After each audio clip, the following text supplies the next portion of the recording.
Hello guys, welcome back to my YouTube channel. So today I'm going to be showing you how to pedal your manual sewing machine. This is going to be the second episode of my sewing machine series. So if you want to see the first one I did on the parts and functions of a sewing machine, do check that out in my channel. If you're just seeing my face for the first time, a big welcome to you, and to my returning subscribers, welcome and welcome again. You know I love you guys so much. And for people that just subscribed to my YouTube channel, thank you so much. I saw I saw the notifications and I'm very excited to have you guys in the family. Okay guys, so without wasting time, let's just dive right into what we have for today.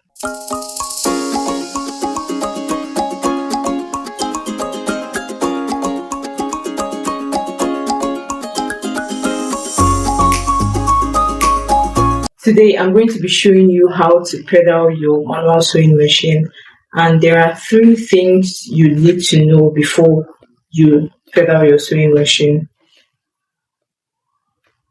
The first thing here is going to be posture.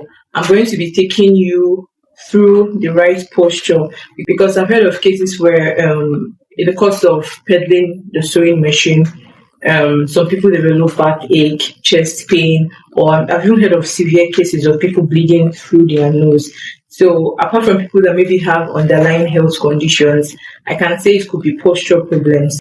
It's not just about knowing how to pedal your sewing machine. You also need to know the right posture for pedaling your sewing machine. Okay, so I'm just going to take you through my foot postures.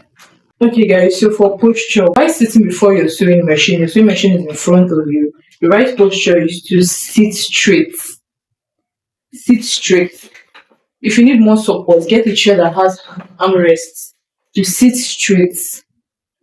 Don't lean like this. I've seen people sewing like this.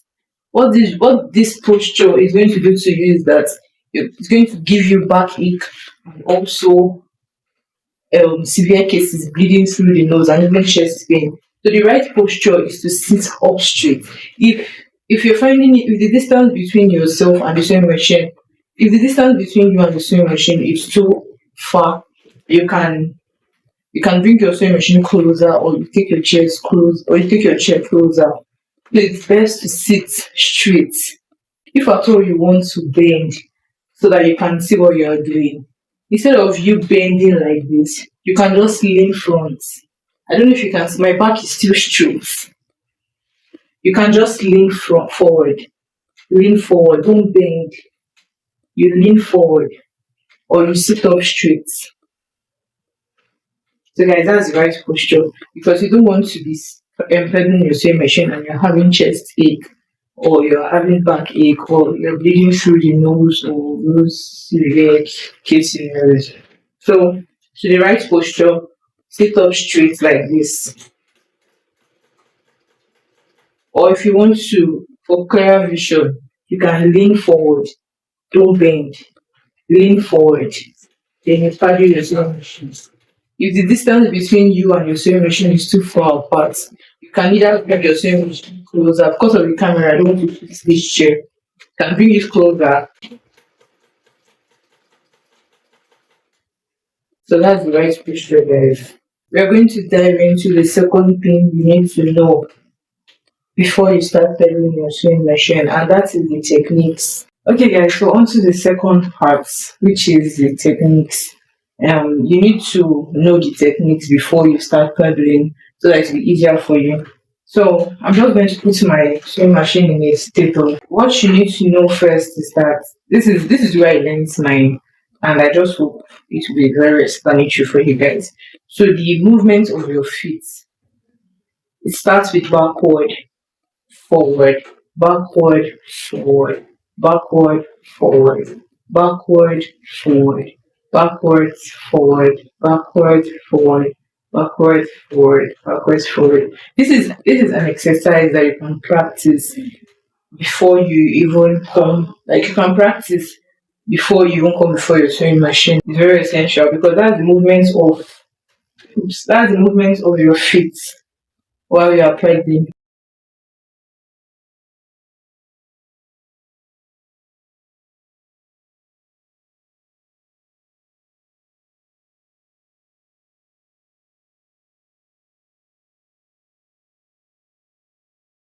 Now let's try with the sewing machine. So the first thing you need to do is to move your balance wheel towards you. Okay, even before that, let me come to placing your feet on your foot pedal.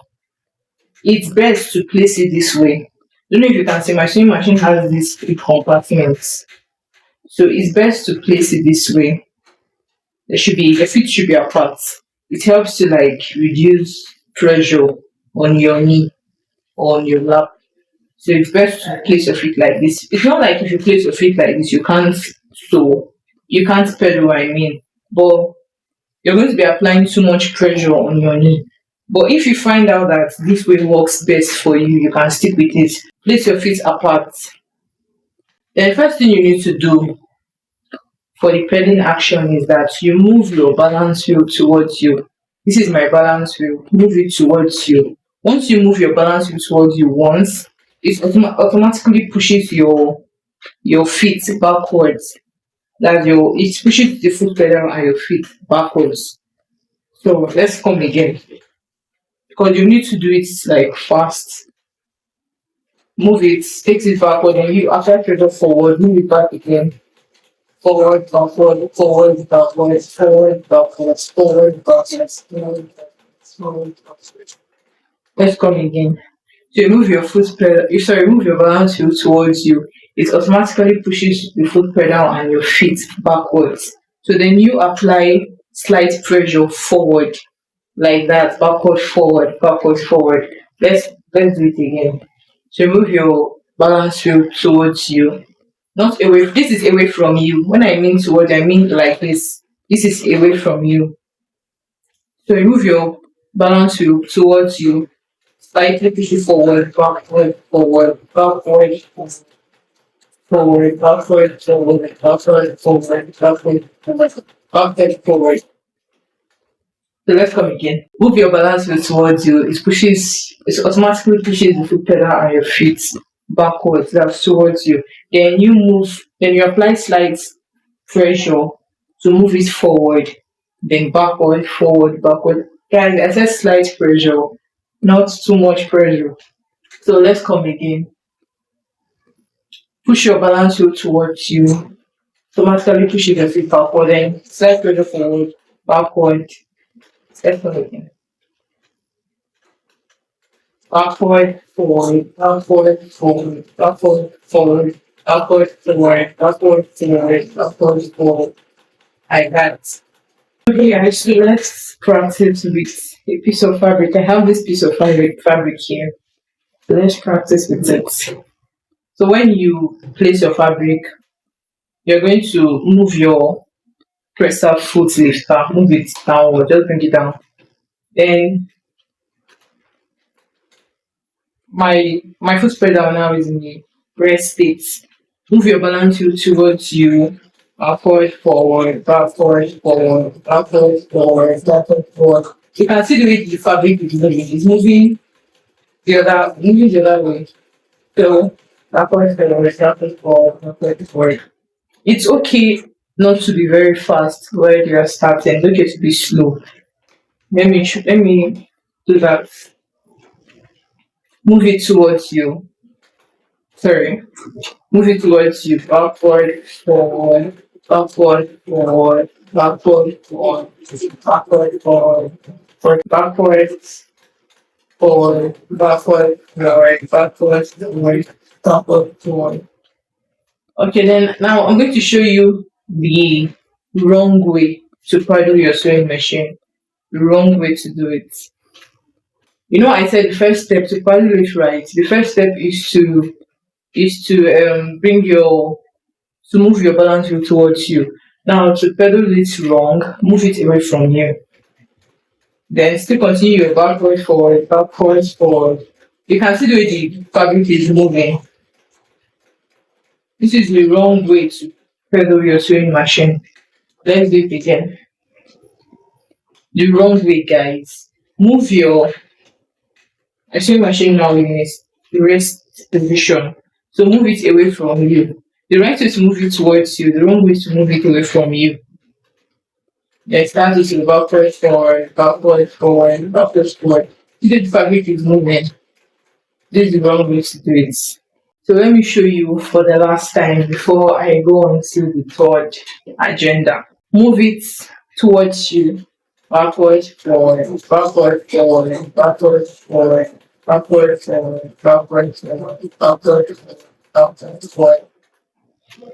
Okay guys, so I hope this illustration I've shown you is very self-explanatory, and that when you want to start pedaling your sewing machine, it's going to be easier for you. Um, so I'm going to move on to the third agenda. Okay, guys, so I hope the first part I talked about the posture, and the second part I talked about the techniques. I hope you understand those two parts. So I'm going to go into the third part, which is mindset. The third thing you need to work on while padding your sewing machine is to work on your mindset. It's okay not to get it right in your first attempt. When I was learning mine, it took me a whole week to get it right. And even when I got it, I was still having issues of the thread cutting, and the bobbin case packing thread. So this is a journey, like let's call it a lifetime journey. This is something that once you know it, you're not going to forget it. Like I know people that have not they've not used the sewing machine for years, but the time they had to use it, they could still do it. Do you understand? This is a knowledge that is going to last a very long time. So it's fine if you don't get it once. It's fine if you don't get it in your first two tryouts. It's fine if you don't get it in your first three attempts. Just be very persistent and do your best to keep on trying. You know how they say practice makes perfection. So just do your best to keep on practicing and practicing. And don't forget, in case you are feeling discouraged that you know people that have gotten it in their first attempt, second attempt, and you've not, remember that AJ got her own after 7 days. It took a week for me to be able to do it right. And even when I started doing it right, I was still having issues here and there. So please work on your mindset. Keep telling yourself practice makes perfection. It's only when you stop practicing that you're not going to get it right. Once you continue practicing and you get it, it's something that will last you a lifetime. I've actually been away from the sewing machine for like a year, and when I came back, I could still sew perfectly. So it's what that time of learning. I hope that makes sense. Okay, guys. So we have come to the end of this video. This video was everywhere. I just hope that all that I've shown you today you understand, and even if you don't understand, you can always put your questions in the comment section. I'm always available to attend to them. Okay, so if you've watched up to this point and you've not subscribed to my YouTube channel, I don't know what we are doing though. So so please do subscribe. Do subscribe. You're subscribing to my YouTube channel and liking my videos supports me. Like it's a huge support for me. So please do subscribe to my YouTube channel. That's your way of telling me thank you. Subscribe to my YouTube channel. Share with your friends. You have friends or family members that are finding this very difficult. Please send them this video. Also let them know that they can share their thoughts in the comment section. Okay, so guys, thank you so much for watching. I hope you had fun while learning, just where I also did have just where I also had fun while showing you this process. Okay, so if you've not subscribed to my YouTube channel, I'm saying it again, please do subscribe to my YouTube channel and turn on the notification bell icon so that you can be the first to see my videos. So till next time, bye.